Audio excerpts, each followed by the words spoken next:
Marcus Chen had been working at the Galactic Embassy for 3 years when Princess Zaratiel arrived on Earth. The tall, elegant Valdorian royal stood nearly 7 feet in her ceremonial robes, her silver skin shimmering under the artificial lights of the diplomatic wing. Her forearms moved with nervous grace as she adjusted her translator device, and her large violet eyes darted around the sterile corridors like a frightened animal. Marcus was just a maintenance technician, invisible to most of the important people who walked these halls. He spent his days fixing broken environmental systems, replacing worn components, and making sure the embassy ran smoothly behind the scenes. Nobody paid attention to the quiet human in his simple blue coveralls who carried his toolkit from room to room. The princess had come to Earth for crucial trade negotiations. Her planet needed rare minerals that only Earth could provide, and tensions were high between the two worlds. The Valdorians were a proud species, known throughout the galaxy for their advanced technology and rigid social structures. They rarely asked other species for help. On his second day of her visit, Marcus was repairing an air filtration unit in the guest quarters when he heard crying coming from the princess's room. The sound was soft but heartbroken, like someone trying to muffle their sobs. He paused in his work, unsure what to do. Protocol dictated that he should ignore it and continue his duties. But the crying continued, growing more desperate with each passing minute. Marcus had always been the type of person who couldn't ignore someone in pain. It had gotten him in trouble before, but he couldn't help himself. He knocked gently on the doorframe and called out in the basic Valdorian he had learned. "Your Highness? Is everything well?" The crying stopped immediately. After a long pause, the princess opened the door. Her violet eyes were red and swollen, and her usually perfect silver skin looked pale and drawn. She stared down at Marcus with surprise. "You speak our language," she said in accented English. "Only a little," Marcus replied honestly. "I learned some basics when I started working here." "Are you okay? I heard you crying." Princess Zaratiel looked shocked that anyone had noticed or cared. Her forearms trembled slightly as she wiped her eyes. "I am fine," she said automatically, but then, her composure cracked again. "No, that is not true. I am not fine at all." Marcus glanced around the empty hallway and made a decision that would change both their lives. "Would you like to talk about it? I'm just a maintenance worker, so you don't have to worry about diplomatic protocols with me." The princess stared at him for a long moment, as if she couldn't believe what she was hearing. Then, to his surprise, she stepped back and invited him into her quarters. The room was massive by human standards, decorated with flowing Valdorian tapestries and furniture that accommodated her tall frame and extra arms. Marcus felt small and out of place, but the princess gestured for him to sit on a cushioned bench while she paced nervously. "My people sent me here as their last hope," she began, her voice heavy with burden. "Our planet is dying. The mining corporations from the Zirian Consortium have stripped our outer territories of resources, and now we face starvation and economic collapse. Earth has the materials we need to rebuild, but the negotiations are not going well." Marcus listened carefully as she explained the complex political situation. The Valdorians had always been proud and self-sufficient, viewing other species as inferior.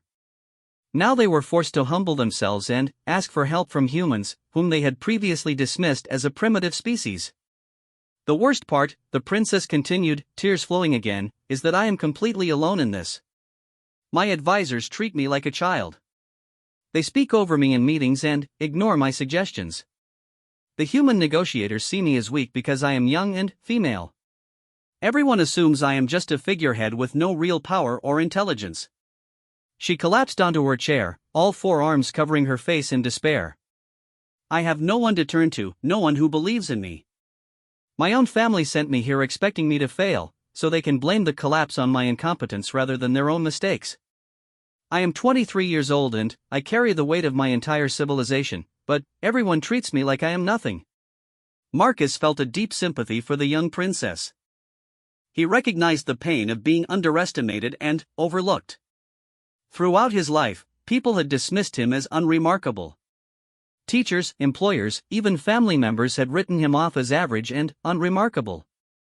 "I understand how that feels," he said quietly. Being invisible, having people assume you're not capable of anything important. The princess looked up at him with surprise. But, you are just a maintenance worker. Surely your responsibilities are not comparable to mine. Marcus smiled sadly. You're right that my job isn't as important as yours.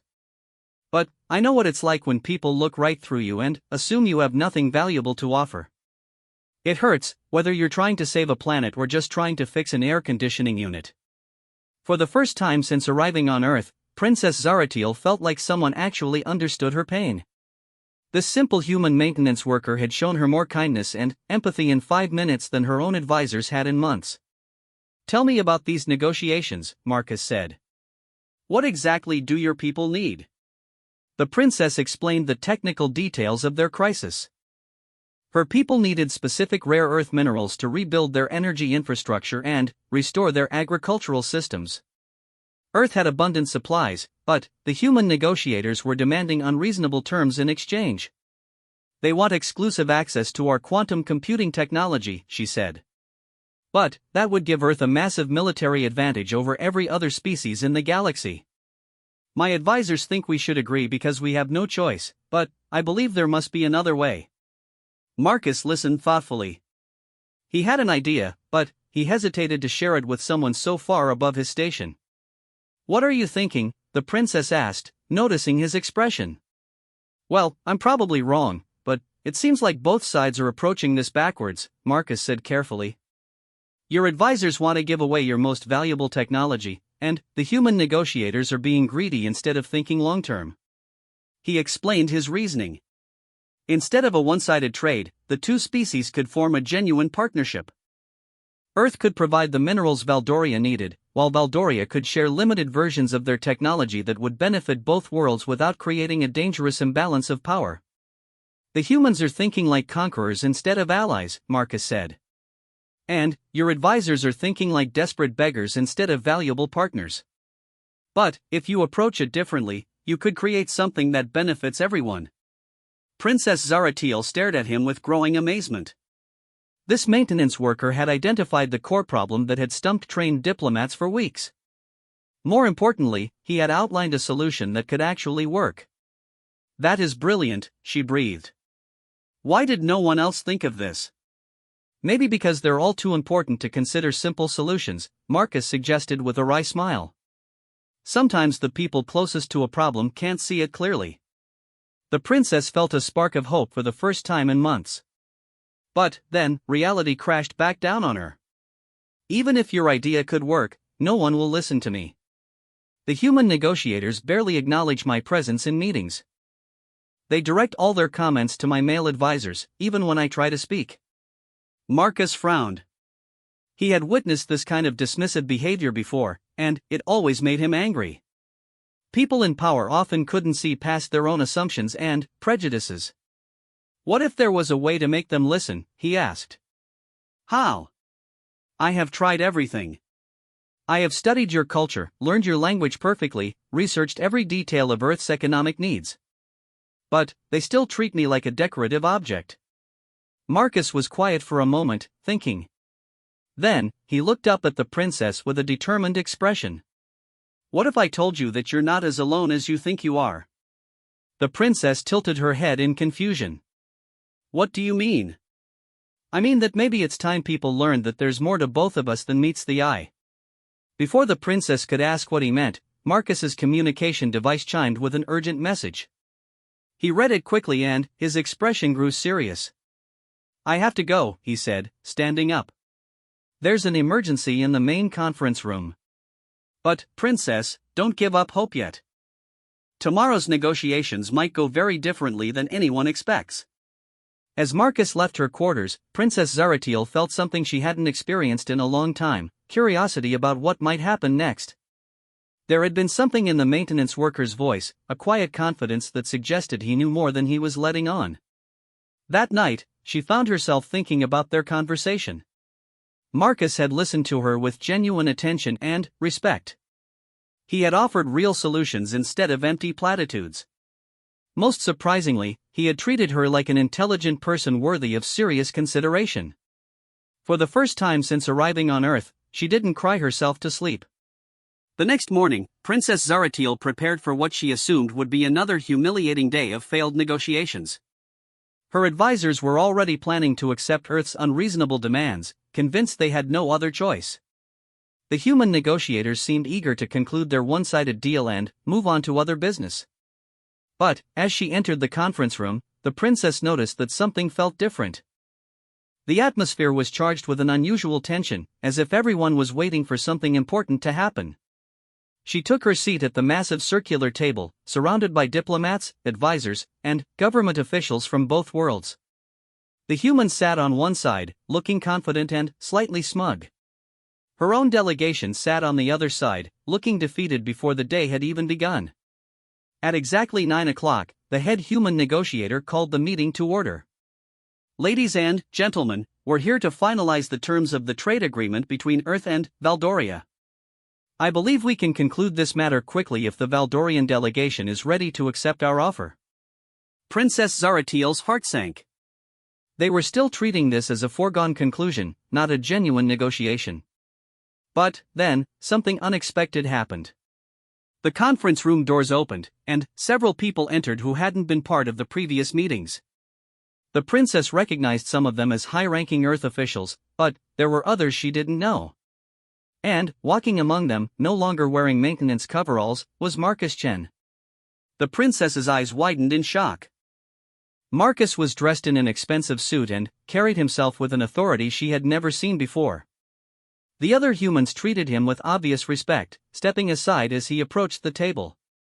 Before we proceed, Marcus said in a clear, commanding voice, I think there are some things that need to be clarified about this negotiation.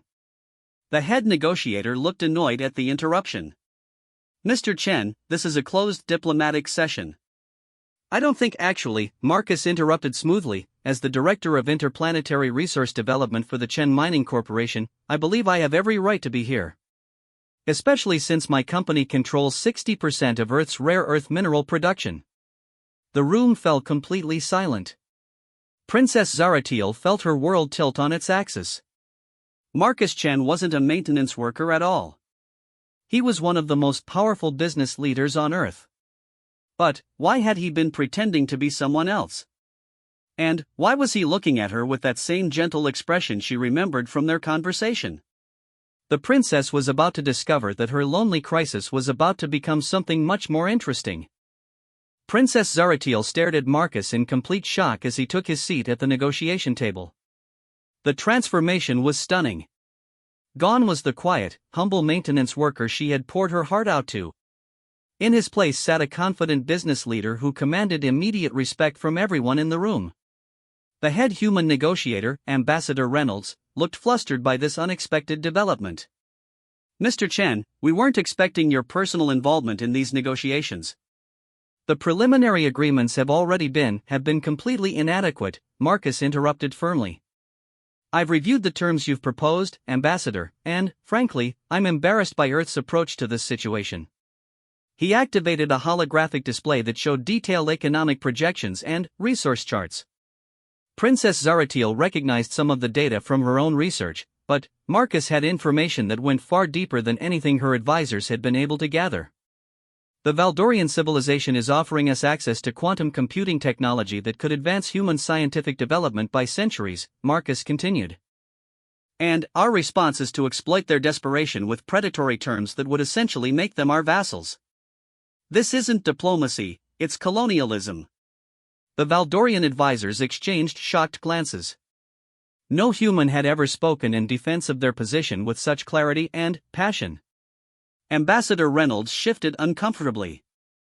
Mr. Chen, while we appreciate your perspective, the government has already determined that these terms are necessary for Earth's security interests. Marcus smiled coldly. Ambassador, let me be very clear about something. Without Chen Corporation's cooperation, you have no rare earth minerals to trade. My company's extraction and refinement facilities produce the majority of what Valdoria needs. So perhaps it's time to reconsider our approach. The princess felt her heart racing. Marcus wasn't just revealing his true identity, he was completely changing the power dynamic of the negotiations. But she still didn't understand why he was doing this. Furthermore, Marcus continued, I've spent the last 72 hours conducting my own assessment of this situation. I've spoken with Valdorian citizens, reviewed their economic data, and analyzed their technological capabilities. What I've discovered is that we're looking at this entirely wrong. He gestured to Princess Zaratil, who suddenly found every eye in the room focused on her. Princess Zaratil isn't here as a desperate supplicant begging for our charity. She's here representing a civilization that possesses knowledge and capabilities that could benefit both our species immeasurably. But, instead of recognizing this opportunity, we've been treating her like a conquered enemy. The princess felt a surge of emotion at hearing someone finally acknowledge her worth and her people's dignity. But, she was still confused about Marcus's motivations. One of her advisors, an elderly Valdorian named Kethmar, spoke up hesitantly. Mr. Chen, we appreciate your perspective. But surely you understand that Valdoria's position is quite desperate. We cannot afford to refuse Earth's terms, regardless of their fairness. Marcus turned his attention to the Valdorian delegation, and his expression softened slightly. Advisor Kethmar, with respect, I think you're underestimating your princess's capabilities. Over the past 3 days, I've had the opportunity to discuss this situation with Her Highness, and she's demonstrated a level of insight and strategic thinking that puts most of our professional diplomats to shame. Princess Zaratil's eyes widened. Marcus was referencing their conversation, but he was framing it as if it had been an official consultation rather than a chance encounter. In fact, Marcus continued, Princess Zaratil proposed a framework for cooperation that could solve both our civilization's challenges without the need for exploitation or desperation. He activated another holographic display showing a detailed partnership proposal. The princess recognized her own ideas, but Marcus had developed them into a comprehensive plan with economic projections, implementation timelines, and mutual benefit analyses. Instead of a one-sided resource extraction deal, we could establish a genuine technological partnership. Earth provides the minerals Valdoria needs to rebuild their infrastructure. In exchange, Valdoria shares selected quantum computing applications that enhance both our scientific capabilities without compromising their security. The room erupted in surprised murmurs as diplomats from both sides studied the proposal. It was elegant, fair, and profitable for everyone involved. Ambassador Reynolds looked skeptical.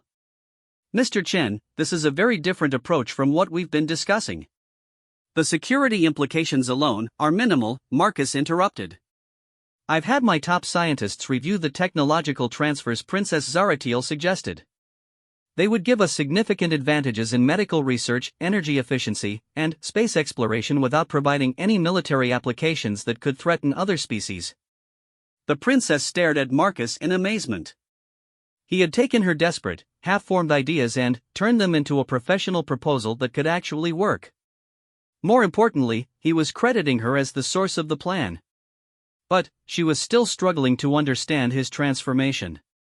Mr. Chen, she said carefully, I must admit I'm somewhat confused. When we spoke previously, you identified yourself as a maintenance technician. Was that not accurate? Marcus met her gaze directly, and she saw a hint of the gentle person she had talked to in her quarters. Your Highness, everything I told you about myself was completely true. I do work in maintenance at the embassy. I do know what it feels like to be overlooked and underestimated. The only thing I didn't mention was that I also happen to run a multi-planetary mining corporation.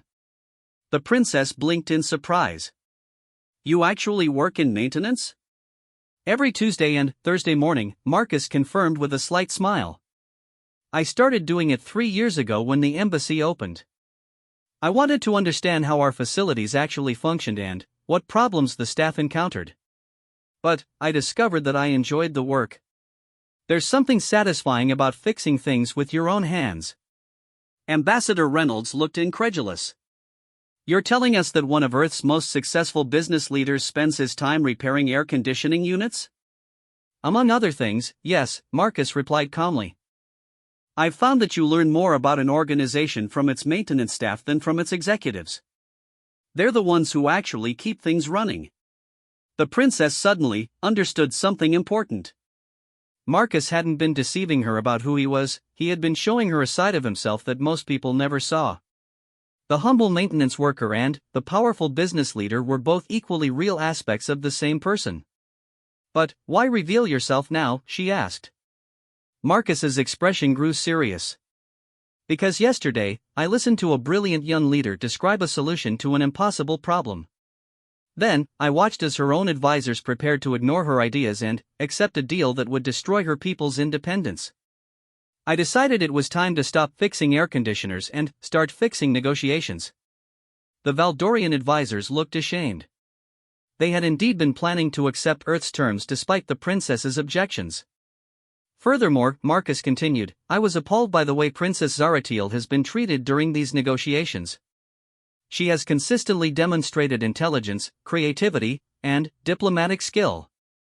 Yet she's been dismissed and marginalized by both sides. That ends today. He stood up and walked around the table until he was standing next to the princess's chair. I'm proposing that we start these negotiations over, with Princess Zaratiel as the primary Valdorian representative. She understands both civilizations' needs better than anyone else in this room, and she's the one who conceived the framework we should be building on. The princess felt a rush of emotions. Gratitude, amazement, and something that might have been hope.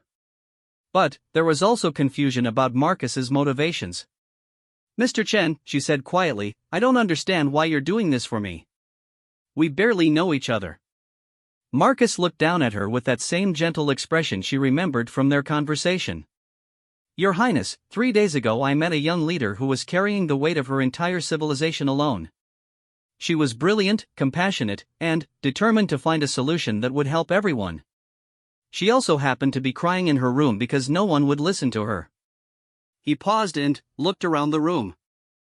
I've spent my entire career dealing with politicians and executives who care more about their own power than solving actual problems. Meeting someone who genuinely wanted to help her people and find fair solutions was refreshing. The princess felt her heart racing. There was something in Marcus's voice that suggested his motivations went beyond simple admiration for her ideas. Ambassador Reynolds cleared his throat impatiently. Mr. Chen, while your personal feelings are interesting, we need to focus on the practical aspects of these negotiations. The timeline, Marcus interrupted, will be determined by what's actually best for both civilizations, not by arbitrary political deadlines. He returned to his seat and activated another holographic display. I've taken the liberty of drafting a preliminary agreement based on Princess Zaratiel's framework. I believe we can have a mutually beneficial deal finalized within 48 hours if everyone is willing to negotiate in good faith. The next several hours were unlike anything Princess Zaratiel had ever experienced. Marcus systematically dismantled every objection to fair terms, using his economic leverage and detailed preparation to force both sides to take the negotiations seriously. But, more importantly, he consistently deferred to her expertise on Valdorian needs and capabilities. Every time someone tried to ignore her input, Marcus redirected the conversation back to her. When her own advisors attempted to overrule her suggestions, he politely but firmly reminded them that she was their designated representative. Princess Zaratiel has identified a critical issue with the proposed mineral delivery schedule, Marcus would say. Or, Her Highness raises an excellent point about the technological transfer protocols. Gradually, the other negotiators began addressing their comments directly to her instead of talking around her. For the first time since arriving on Earth, she felt like she was being taken seriously as a leader rather than dismissed as a figurehead. By late afternoon, they had made more progress than in the previous 2 weeks combined. The basic framework of a partnership agreement was taking shape, with fair terms that addressed both civilizations' needs. During a break in the negotiations, Princess Zaratiel found herself alone with Marcus in a side conference room. She had been waiting for an opportunity to speak with him privately. Marcus, she said, using his first name for the first time, I need to ask you something directly. Why are you really doing this? Your explanation about admiring my ideas. I believe that's true, but I don't think it's the whole truth. Marcus was quiet for a long moment, looking out the window at the Earth skyline. When he turned back to her, his expression was more vulnerable than she had seen before. The truth is, he said slowly, I've been successful in business for a long time, but I've never met anyone who made me want to be a better person just by knowing them. You did that, Zara? In one conversation, you reminded me why I started my company in the first place. It wasn't to accumulate wealth or power. It was to solve problems and help people. The princess felt her breath catch at his use of her personal name. You're saying I inspired you? You showed me what real leadership looks like, Marcus replied. Someone willing to sacrifice everything for their people, who sees solutions instead of obstacles, who treats even a maintenance worker with kindness and respect. I realized I wanted to be worthy of that respect. Princess Zaratiel felt something shifting in her understanding of the situation. Marcus wasn't just helping her as a business decision or even out of admiration for her ideas. He was helping her because knowing her had changed him somehow. But, before she could process this revelation fully, her communication device chimed with an urgent message from Valdoria. As she read it, her face went pale. What is it? Marcus asked, immediately alert. It's from my father, the princess said, her voice shaking. There's been a development at home. The situation is much worse than we thought. The message contained devastating news. While Princess Zaratiel had been negotiating on Earth, the Xerian Consortium had launched a hostile takeover of Valdoria's remaining mining operations. If successful, it would leave her people completely dependent on their enemies for survival. They knew, she whispered. The Consortium knew about these negotiations. They're trying to force us to accept Earth's original terms by making our position completely desperate. Marcus read the message over her shoulder, his expression growing grim. This changes everything. If the Consortium controls Valdoria's resources, they'll have leverage over both our civilizations. The princess felt despair washing over her again. Just when it seemed like she might actually succeed in saving her people, a new crisis had emerged that threatened to destroy everything. But Marcus was already moving into action mode. Zara, I need you to trust me. What I'm about to tell you will sound impossible, but I think there's a way to solve this new problem too. He looked at her with an intensity that made her heart race. But first, you need to know that there are things about me, about my capabilities, that I haven't told you yet. Things that even most people on Earth don't know. The princess stared at him, wondering what other secrets he might be hiding. She had thought discovering his true identity was the biggest surprise of the day. She was about to learn that Marcus Chen had secrets that went far beyond being a successful businessman who enjoyed maintenance work.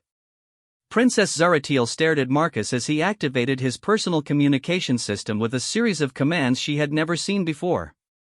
The interface that appeared was unlike anything in the embassy's standard technology, displaying star maps and data streams that seemed to span multiple solar systems. Marcus, she said carefully, what exactly are you showing me? This is the real reason I've been working at the embassy as a maintenance technician, Marcus replied, his fingers moving quickly across the holographic controls. For the past 3 years, I've been conducting a private investigation into the Xerian Consortium's activities across this sector of the galaxy. The princess felt another shock of surprise. You've been investigating them? Why? Marcus pulled up a detailed file showing shipping routes, financial transactions, and communications intercepts. Because they destroyed my home colony when I was 12 years old.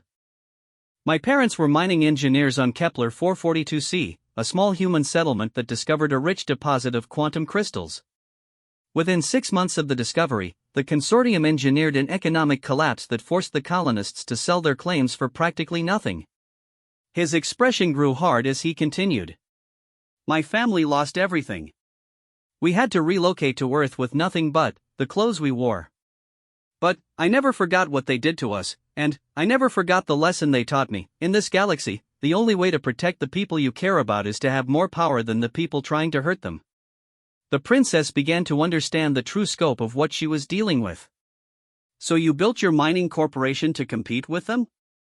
I built my corporation to destroy them, Marcus corrected. But carefully, legally, and thoroughly. I've spent 20 years gathering evidence of their illegal activities, building economic leverage, and positioning myself to strike back when the opportunity arose. He gestured to the data streaming across his display.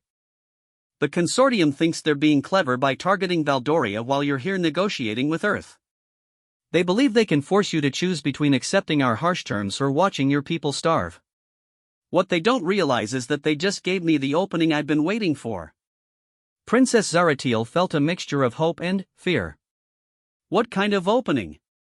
Marcus activated another section of his system, revealing what looked like a massive financial network. The consortium is funding their Valdorian operation through a series of shell companies and borrowed capital. They're betting everything on this takeover because they need those resources to stay solvent. If their plan fails, their entire organization will collapse. But how can we stop them? They have military contracts and political connections throughout the galaxy. Marcus smiled grimly. They also have enemies. And some of those enemies have been waiting for a chance to bring them down. Before the princess could ask what he meant, Marcus's communication system chimed with incoming messages from multiple sources. She watched in amazement as responses came in from mining corporations, trading guilds, and even government officials from dozens of different worlds. Marcus, she said slowly, how many people have you been coordinating with? Everyone the consortium has ever cheated, exploited, or destroyed, Marcus replied. It turns out that's a lot of civilizations. I've been building this network for years, waiting for the right moment to coordinate a response. The princess realized she was witnessing something unprecedented. Marcus hadn't just been investigating the consortium, he had been organizing a galaxy-wide resistance movement against them. But why reveal all this now? Why risk everything for Valdoria? Marcus stopped what he was doing and turned to face her directly. Because 3 days ago, I met someone who reminded me that the point of having power isn't to use it for revenge. It's to protect people who deserve better. His expression softened as he continued. Zara, I've spent most of my adult life focused on destroying my enemies. But, knowing you made me realize I'd rather spend my energy building something good. Your people don't deserve to suffer because of the consortium's greed, and you don't deserve to carry this burden alone. The princess felt her heart racing again. There was something in Marcus's voice that went beyond admiration or even friendship. Marcus, are you saying? I'm saying that meeting you changed everything for me, he replied quietly. I was planning to spend the rest of my life fighting the consortium and probably destroying myself in the process. But now I want to build something better instead. And I want to do it with you. Before the princess could respond, alarms began sounding throughout the embassy. Marcus's communication system lit up with urgent messages from his network of contacts. What's happening? The princess asked. Marcus read the messages quickly, his expression growing serious. The consortium just accelerated their timeline. They're launching the final phase of their takeover in 6 hours instead of 6 days. They must have detected unusual financial activity and decided to move before we can respond. The princess felt panic rising in her chest. Can your network stop them in time? Not through normal channels, Marcus admitted. But there is another option. It's risky, and it would require you to trust me completely. What kind of option? Marcus activated a new section of his system, revealing specifications for technology that looked far beyond anything the princess had seen before. Remember when you asked why I really work in maintenance at the embassy? The truth is, I've been installing something in the building. Something that most people would consider impossible. The schematic showed a quantum communication array built into the embassy's infrastructure. But this wasn't standard quantum technology, it was something that appeared to blend human engineering with principles the princess recognized as advanced Valdorian quantum mechanics. Marcus, she breathed, how do you have our quantum technology? We haven't shared those specifications with anyone. Because I didn't get them from your government, Marcus replied. I developed them myself, based on theoretical work your people published in scientific journals. It took me 15 years to crack the basic principles and another 3 years to build a working prototype. The princess stared at him in shock. You reverse-engineered our quantum technology from academic papers? Your species has brilliant scientists, but you publish your theoretical research openly because you believe knowledge should be shared, Marcus explained. Most humans couldn't make sense of your quantum mathematics, but I've been obsessed with advanced physics since I was a child. Understanding your technology became my hobby. The princess realized she was looking at something that shouldn't be possible. Humans weren't supposed to be capable of comprehending Valdorian quantum mechanics, let alone improving on them. But, this design, she said, studying the schematics, this is more advanced than anything my people have built. You didn't just copy our technology, you enhanced it. Marcus looked slightly embarrassed. I may have made some modifications. Human engineering approaches problems differently than Valdorian methods. I thought there might be room for improvement. The princess felt another shock of realization. Marcus, do you understand what you've accomplished? This could revolutionize quantum communication for every species in the galaxy. Why haven't you shared this with anyone? Because I built it specifically for this moment, Marcus replied. This communication array can coordinate instantaneous responses across multiple star systems. If we activate it now, we can organize a synchronized attack on the consortium's operations that they won't be able to respond to or escape from. The princess understood the implications. You're talking about destroying their entire organization in a single coordinated strike. I'm talking about freeing dozens of civilizations from their exploitation, Marcus corrected. Including yours. The princess felt torn between hope and fear.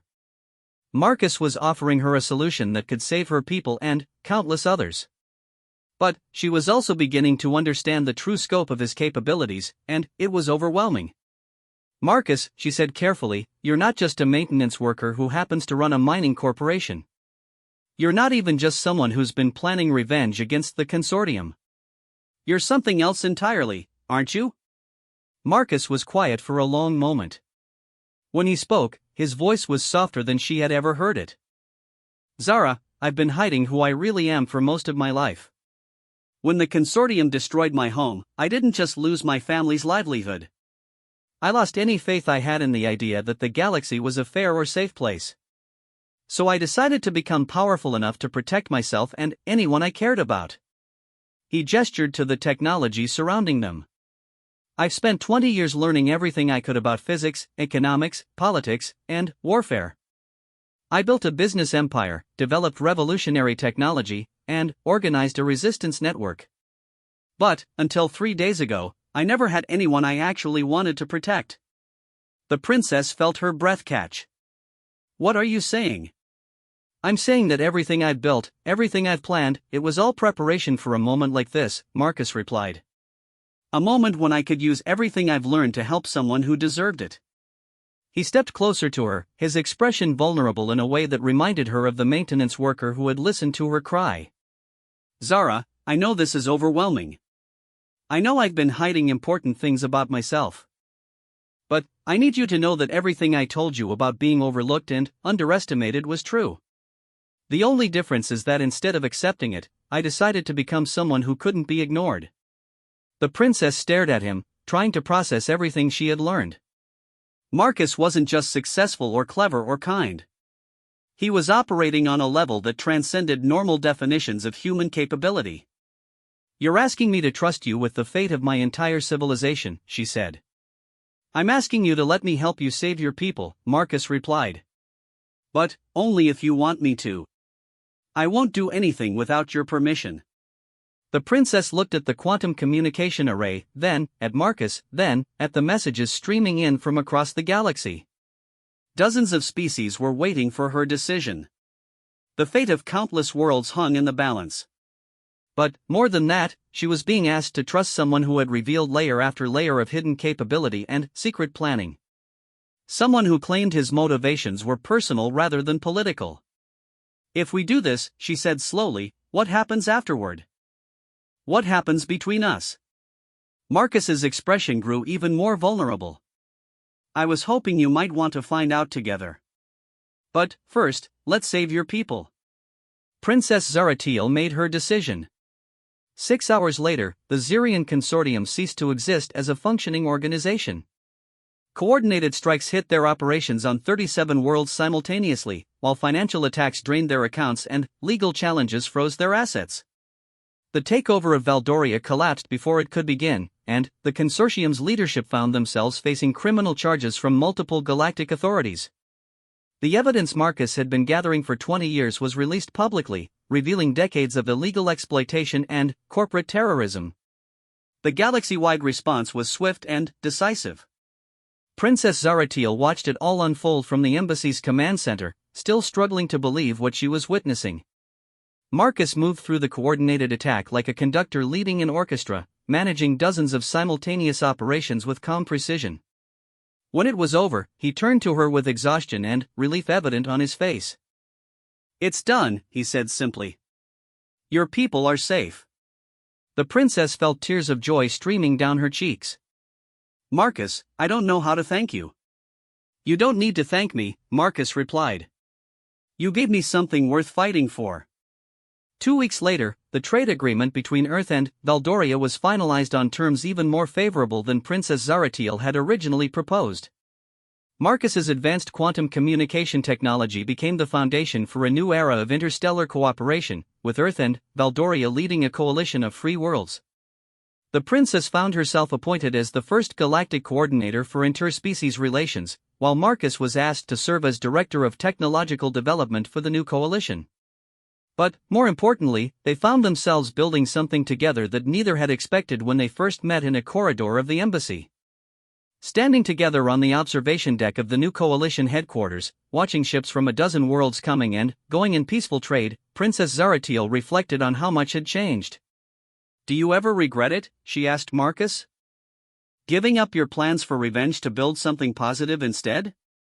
Marcus smiled and took her hand in his. "Zara, 3 months ago I was a lonely maintenance worker with a secret obsession with destroying my enemies. Now I'm working with the most remarkable person I've ever met to build a better galaxy. I think I got the better deal." The princess laughed, remembering the nervous, crying girl who had been convinced she was completely alone in the universe. That girl had been wrong about many things, but, most of all, she had been wrong about being alone. Sometimes the most important discoveries came from the most unexpected places.